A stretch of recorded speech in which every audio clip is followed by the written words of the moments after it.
Magandang araw po, welcome po sa aking channel of 9TV.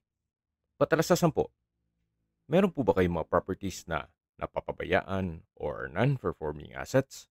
Plan nyo yung ibenta, pero wala kayong oras sa pagbibenta nito.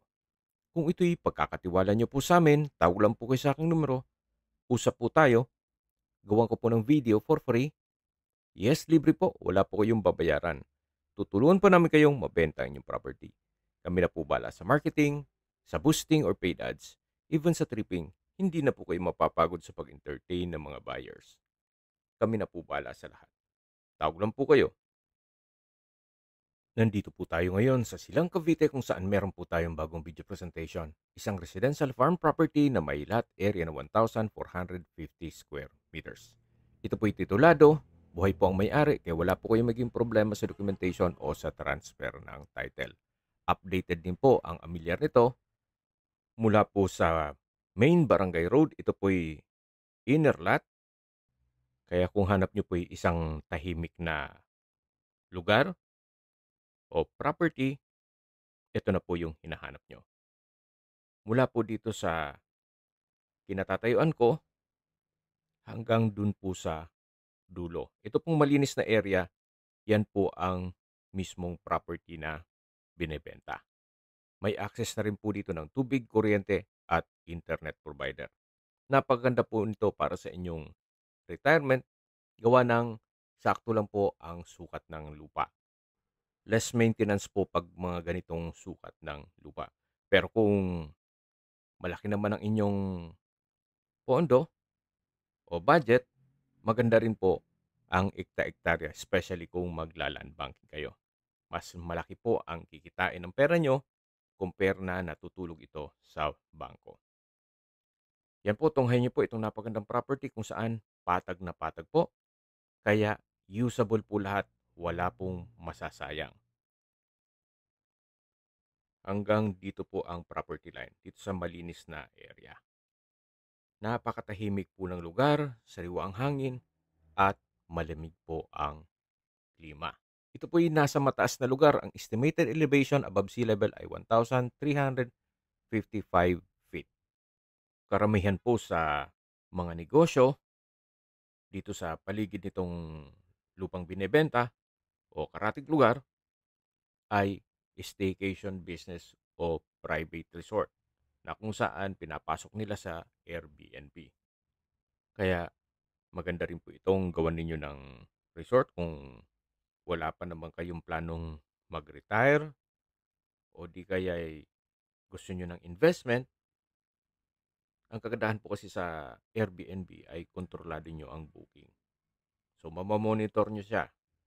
Kayo hahawak ng application, then meron lang po kayong caretaker na magme-maintain. After na umalis ang inyong guest, lilinisin nila, then that's it.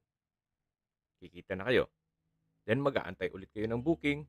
So, lahat ng magiging guest nyo ay kayo lang ang kukontakin o sa inyo po dadaan.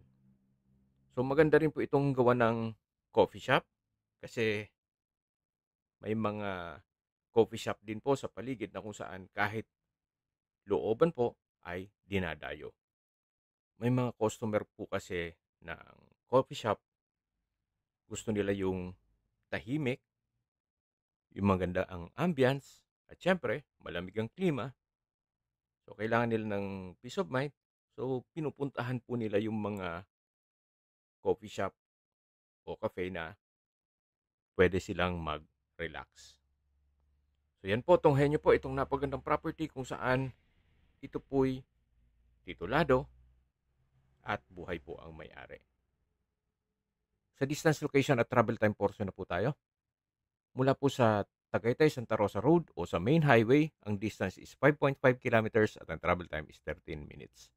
Mula naman po sa Tagaytay Flower Market, ang distance is 7.5 kilometers at ang travel time is 17 minutes. Mula naman po sa Tagaytay Rotonda, ang distance is 8.7 kilometers at ang travel time is 20 minutes. Kompleto na po doon gaya ng hotels, restaurants, banks, schools, church at hospital.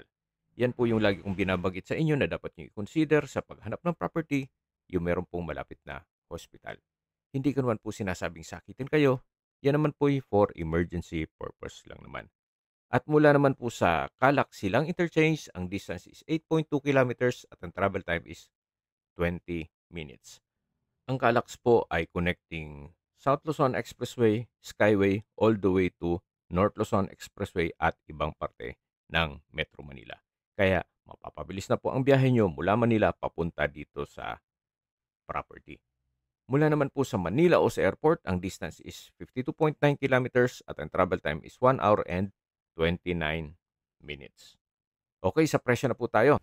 Mula po sa original price ni owner na 7,000 per square meter, nag-markdown price na po siya sa 5,500 pesos per square meter. Kung may mga katanungan po kayo, tawag lang po kayo sa aking numero. At sa mga kababayan naman natin nasa ibang bansa, meron po akong WhatsApp, Viber, Telegram, at meron na rin po akong Signal. Same number lang po, 0917-316-3399. Sa mga nagtatanong naman po ng aming Facebook, meron po aming Facebook page na Nov9TV at Facebook Real Video. Meron din pong TikTok at Instagram. May ibang YouTube channel po kami, the Nov9TV channel, Nov9TV Listings, Nov9TV On The Spot, Nov9TV Updates, at Nov9TV House Rental. Sana po naibigyan nyo ang video presentation. Paki-like and subscribe na lang po sa aking channel para ma-update din po kayo sa aking future listings. Kung sakali po hanap nyo yung mas malaking sukat ng lupa, meron din po kami ibang listings na pwede nyong pagpilian. Huwag po kayong mag-atubiling tumawag sa amin. Then, let us know your budget para malaman namin kung anong property pwede naming ilog sa inyo. Sa lahat pong viewers, subscriber at nagtiwala po sa amin, salamat po sa suporta. Ingat po kayo lagi at yung pamilya. Maraming salamat po.